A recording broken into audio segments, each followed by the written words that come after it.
பேருந்து நிலையம் தொடங்கி 2 வருஷம் ஆகுதுங்க சார். இங்க வந்து ஒரு பார்மசி கிடையாது, ஒரு ஏடிஎம் சென்டர் கிடையாது. பார்மசிக்காக வெளியே ஒரு தலைவலி மாத்திரை வாங்கினா கூட வெளியே போக வேண்டியது இருக்குது. ஏடிஎம் இல்லாதனால 10 ரூபாய் கமிஷன், 100 ரூபாய் 10 ரூபாய் கமிஷன் கொடுத்து வியாபாரிகிட்ட காசு வாங்க வேண்டிய நிலை இருக்கு.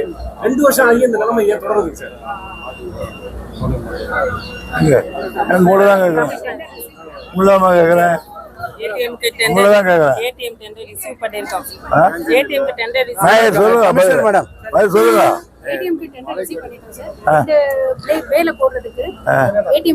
ரெண்டு வருஷத்துக்கு அப்புறமான்னு கேக்குறாரு. மெடிக்கல் ஷாப், கேண்டீன் இல்ல, நான் பாக்குறேன் இங்க ஒதுக்கப்பட்ட அறைகள் கூட சரியா போடல. இது மாதிரி நிலைமையெல்லாம் இருக்குது. மாவட்ட ஆட்சித்தலைவர் இதை தலையிட்டு உடனடியாக பண்ணாதான் பிரயோஜனம். இல்லைன்னா இது ஒன்றும் பிரயோஜனம் இருக்காது. ஹோட்டல் ஓபன் பண்ணல, கடைகள் ஓபன் பண்ணல. எனவே ஒரு தனி கவர்னர் செலுத்தி இந்த மாசத்துக்குள்ள இதை பண்ணுங்க. தமிழகம் தான் காரணம் கேரளாவில் குற்றச்சாட்டு சொல்றாங்க. இந்த மேற்கு தொடர்ச்சி மலைகள்ல நிறைய கனிம வளங்கள் எடுத்துட்டாங்க, அதனாலதான் எங்களுக்கு பாதிப்புன்னு சொல்லி அந்த அரசு சொல்லுது. எவனோ கொடை மேல அடிச்சாலும் வாய்ப்பு இல்லைன்னு போயிட்டாங்க. இதுக்கும் அதுக்கும் சம்பந்தமே இல்லை. பூகோளம் தெரியாத சொல்றான். வயநாடு விவகாரத்திலேயே பேரிடரா அறிவிக்க முடியாது மத்திய அரசு சொல்லியிருக்காங்க.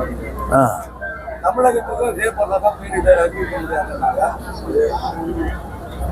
அதாவது இதயம் உள்ளவர்களை எல்லாம் உருக்க வைத்து அழ வைத்த ஒரு நிகழ்வு கேரளத்தில் நடந்த துயர சம்பவம்.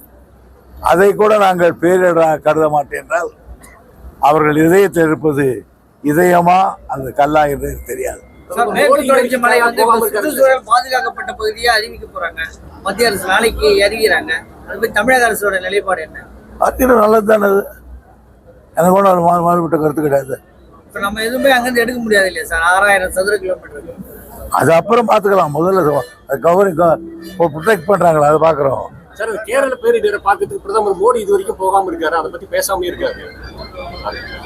அது அவரை தான் கேட்கணும் சார்.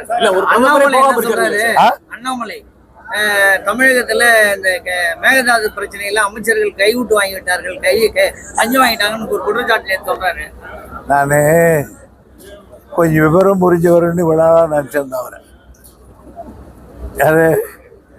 யாராவது அவரு கொண்டா கூட நான் சொல்லுவேன், பரவாயில்ல அத்தனை பேர் சமாளிக்காருந்தே முடியல.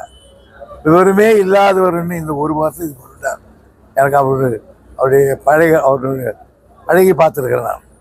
அந்த ஸ்மார்ட் சிட்டி பணிகள் எப்போ முடியும்? ரெண்டு பணிகள் மட்டும் முடிச்சுட்டாங்க சொல்றாங்க. பாதகம் செய்பவரை கண்டால் நாம் பயங்கொள்ளலாகாது பாப்பா, மோதி மிதித்து விடு பாப்பா, அவர் முகத்தில் உமிழ்ந்து விடு பாப்பா. அண்மை செய்திகளை உடனுக்குடன் தெரிந்து கொள்ள இணைந்திருங்கள் இயம்நாடு தொலைக்காட்சியுடன்.